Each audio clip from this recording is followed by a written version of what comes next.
Baiklah, pada materi pertama, saya akan menjelaskan perbedaan istilah tafsir, takwil, dan terjemah secara singkat. Yang pertama, tafsir secara bahasa berasal dari kata fassara yufassiru tafsiron, yang berarti menampakkan dan menjelaskan. Muhammad Husain Tabatabai dalam Muqaddimah tafsirnya mengatakan bahwa tafsir ialah ilmu yang menjelaskan makna-makna ayat Al-Quran dan menyingkap maksud-maksud tujuannya. Yang kedua, takwil. Takwil menurut Abdul Rasul Al-Ghifar adalah serangkaian proses pengembalian kata atau kalimat dalam Al-Quran kepada makna yang tersembunyi dan mengalihkan kata atau kalimat dalam Al-Quran tersebut dari makna harfiahnya. Lalu yang ketiga, terjemah. Terjemah merupakan proses penerjemahan teks suci Al-Quran dari bahasa aslinya, yaitu bahasa Arab, ke dalam bahasa lain. Materi kedua yaitu istilah dalam ilmu tafsir. Dalam literatur ulumul Quran, yang dimaksud dengan sumber tafsir adalah sumber-sumber yang dikutip atau dirujuk oleh para ahli tafsir dan diletakkannya dalam kitab tafsir mereka. Selain dari pandangan mereka dalam menafsirkan Al-Quran, kutipan itu berdasarkan dari sumber awal, masdarir al-asliyah, atau sumber-sumber sekunder, masdarir as-sanawiyah, yaitu kitab-kitab tafsir yang dijadikan rujukan atau bahan bacaan dari seorang mufasir. Ada beberapa istilah yang dikenal dalam ilmu tafsir terkait metode tafsir. Istilah metode tafsir dalam kajian ilmu tafsir dikenal dengan istilah at-thariqah at-tafsir, yang cenderung dibedakan dengan istilah populer lainnya yaitu manhaj. Pada dasarnya, at-thariqah dan manhaj adalah sama saja, yaitu cara untuk merealisasikan penafsiran.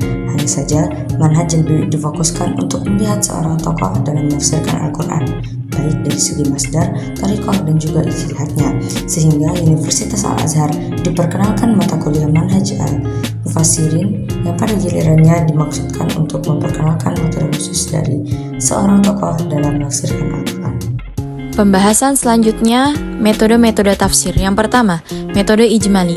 Metode ijmali atau global menjelaskan ayat-ayat Quran secara ringkas, tapi mencakup dengan bahasa yang populer, mudah dimengerti, dan enak dibaca.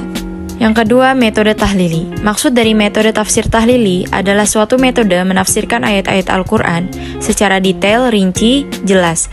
Atau metode penafsiran ayat-ayat Al-Quran dilakukan dengan cara memaparkan dan mendeskripsikan makna-makna yang terkandung dalam ayat-ayat Al-Quran dari berbagai segi, dan mengikuti urutan yang terdapat dalam mushaf itu sendiri, dan mengandung analisis di dalamnya ketika menafsirkan ayat-ayat Al-Quran. Yang ketiga, metode muqarron. Metode muqarron adalah mengemukakan penafsiran ayat-ayat Al-Quran yang ditulis oleh sejumlah para mufassir. Yang terakhir, metode maudu'i. Metode tafsir maudu'i atau menurut Muhammad Bakir Al-Sodar sebagai metode al-tauqidi adalah metode tafsir yang berusaha mencari jawaban Al-Quran dengan cara mengumpulkan ayat-ayat Al-Quran yang mempunyai tujuan yang satu, yang bersama-sama membahas topik atau judul tertentu dan menertibkannya sesuai dengan masa turunnya dan selaras dengan sebab-sebab turunnya. Kemudian memperhatikan ayat-ayat tersebut dengan penjelasan-penjelasan, keterangan-keterangan, dan hubungan-hubungannya dengan ayat-ayat yang lain. Kemudian mengistimbatkan hukum-hukum. Paradigma atau corak penafsiran. Paradigma adalah kesepakatan bersama para ilmuwan tertentu yang kemudian menjadikannya mempunyai perbedaan corak antara satu komunitas ilmuwan dengan komunitas ilmuwan yang lainnya. Al-Quran tidak akan pernah final untuk dikaji, baik itu dengan menggunakan metode apapun dan dari kalangan manapun. Sehingga dengan ragam perbedaan sosial kultural dari mufassir akan melahirkan ragam makna yang berbeda-beda. Hal ini menunjukkan bahwa pergeseran penafsiran makna Al-Quran memiliki epistemologi yang berbeda. Dari perkembangan paradigma, penafsiran tersebut tidak hanya berhenti sampai di situ saja, melainkan akan terus berkembang sesuai dengan zaman dan lingkungan. Karena Al-Quran dipandang sebagai suatu kitab yang sempurna dan mencakup semua persoalan yang ada di tengah masyarakat. Dalam pandangan Khun disebut dengan revolusi ilmu baru. Hal ini juga disebabkan karena Al-Quran sangat terbuka untuk ditafsirkan dan dikaji baik itu dari segi bahasanya atau ayat-ayatnya. Karena setiap ayat-ayat yang ada di dalam mengandung makna yang sangat luas dan berbeda-beda. Dalam istilah ulum, Al-Quran disebut dengan Al-Quran Shalihun likulli zaman wa makan. Selanjutnya ada madhab-madhab dalam tafsir.